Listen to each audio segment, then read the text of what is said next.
Y la palabra de Dios nos dice en Juan capítulo 3, del versículo 1 al 5.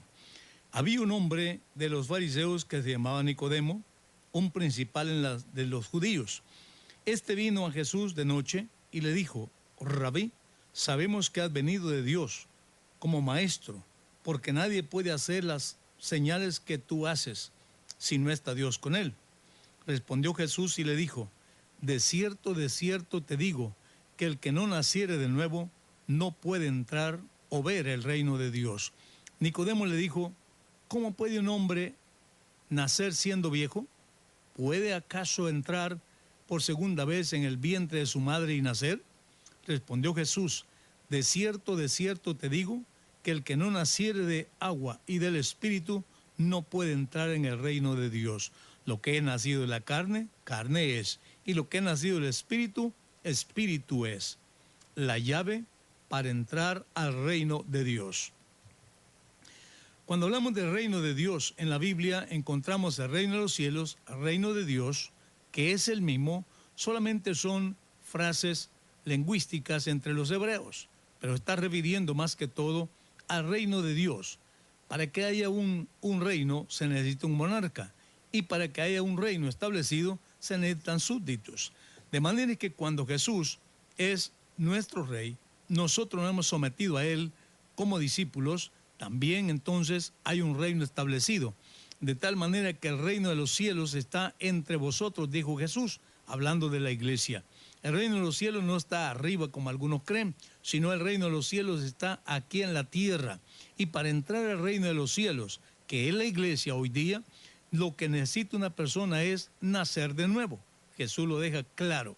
Cuando habla con Nicodemo pareciera que el discurso es con él, pero cuando Jesús amplía la condición para ser salvo, él dice: el que no naciere. Ya no está hablando con Nicodemo, sino con todos los que escuchan la palabra de Dios. ¿Qué necesitan hacer para entrar al reino de Dios? De tal manera que toda persona que quiere ser salva no está conforme solo con ser un religioso, sino que quiere tener la satisfacción de su total salvación y sentirla en su propia vida y conocerla ahora mientras vive, porque lamentablemente podemos ver al mundo el concepto que tiene de salvación. Declaran santos a los que ya han sido muertos, a los que ya están muertos. A estos declaran santos. Y muerto, ¿quién no va a ser santo si ya no hace ni bien ni mal? Ya no ama ni aborrece. Ahí está santo. Pero la Biblia declara santo a aquellos que han entregado su vida al Señor y por él han sido justificados y han pasado por el proceso de salvación.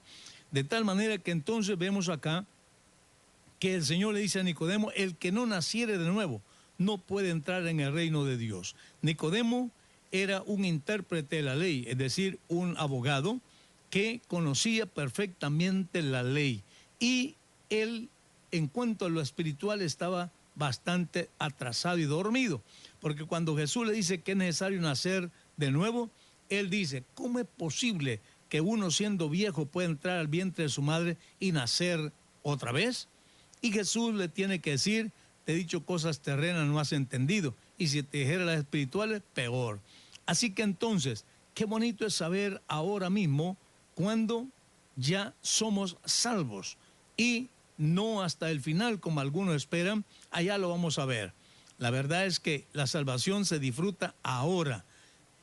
La persona puede saber si es salva o no, ahora mismo. No espera un juicio, sino ahora mismo, reconociendo y haciendo lo que la palabra del Señor dice. Para ser salvo no es asunto de solamente llegar a una congregación y estar unos días ahí, dar alguna ofrenda, dar algunos diezmos o algún otro tipo de cooperación. Eso sería un club, no es la iglesia. Otros creen que solamente levantando una mano y ya es salvo. No es cierto. En la Biblia tenemos un proceso claro que la persona tiene que hacer para poder recibir esa salvación. Y es precisamente, primero, renunciando al mismo mundo, su mundanalidad, salir de ese mundo donde vive perdidamente, reconocer a Jesús como su Salvador y su Dios, y que el sacrificio que Él hizo es para nuestra salvación.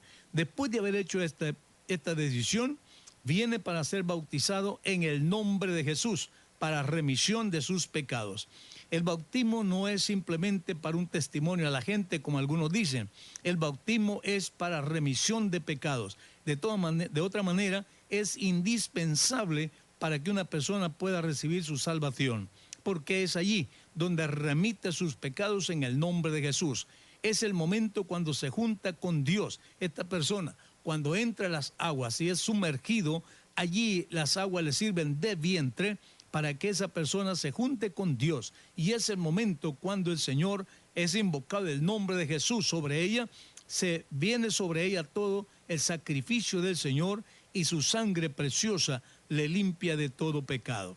Luego está listo para recibir la llenura del Espíritu Santo, que es el tercer paso, y luego salir dispuesto para servir al Señor todos los días de su vida. Es un milagro maravilloso y grande. Siendo realmente pecadores, Jesús murió por nosotros. Siendo perdidos, ahora podemos contar con una salvación, no por nuestros méritos, no por nuestras obras, sino por la obra que el Señor ha hecho totalmente en nuestra vida, de redimirnos del pecado en ese momento. Pero repetimos, no es solamente cuando levanta una mano o cuando dice yo quiero ser miembro de esta congregación, sino que la persona tiene que pasar este proceso. ¿Quién podía salvarse por sus propios esfuerzos? Nadie. Solo estamos asegurados cuando venimos al Señor. Ni una sola persona puede salvarse a sí mismo, porque si una persona puede salvarse a sí mismo, entonces todos podíamos serlo. Y el sacrificio de Jesús no valdría lo que vale. ¿Por qué? Realmente si el Señor se metió a tan grande sacrificio, es porque sabía que ninguna persona puede salvarse a sí mismo ni salvar a otros. Encontramos desde el Antiguo Testamento, hubo hombres como Noé, no pudieron salvar a nadie. Encontramos a Abraham, tampoco pudo salvar a nadie. David, Moisés y tantos hombres que en la Biblia los vemos muy apegados a Dios, pero ellos necesitaron de un Dios todopoderoso para recibir su salvación.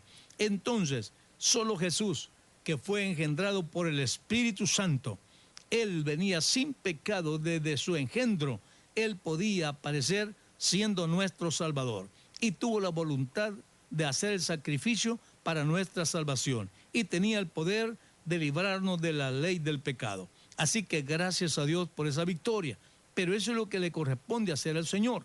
¿Qué le corresponde ahora hacer al ser humano? Nacer de nuevo. Y eso es lo que dice el Señor. El que no naciere de nuevo no puede ni ver el reino de Dios. ¿Qué significa esto? ¿Cuánta gente hay que corre de aquí para allá buscando la iglesia verdadera? Buscando la iglesia verdadera, no la encuentra. Se mete en un lugar, no la encuentra. Va a otro lugar, no la encuentra. Porque no ve el reino de Dios. ¿Por qué? Porque simplemente no han nacido de nuevo. Los que nacen de nuevo conocen cuál es el reino de Dios en la tierra, cuál es la iglesia donde el Señor está obrando. No es todo grupo, toda congregación. Son aquellos que invocan el nombre de Jesús y todos unidos en un cuerpo, porque Jesús es la cabeza y la iglesia, el grupo, el conglomerado de creyentes son los que forman el cuerpo de Jesús. Por eso tiene que ser bautizado en el nombre de Jesús. ¿Por qué? Porque la cabeza tiene ese nombre. Y si la cabeza tiene el nombre Jesús, también el cuerpo tiene que tener el mismo nombre.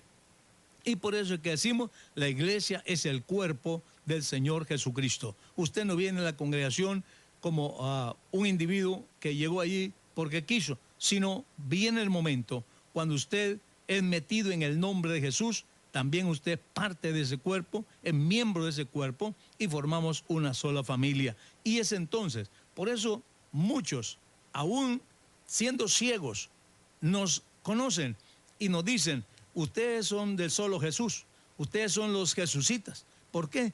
Porque no tenemos más Dios que Jesús. ¿Por qué razón? Porque Jesús es el nombre.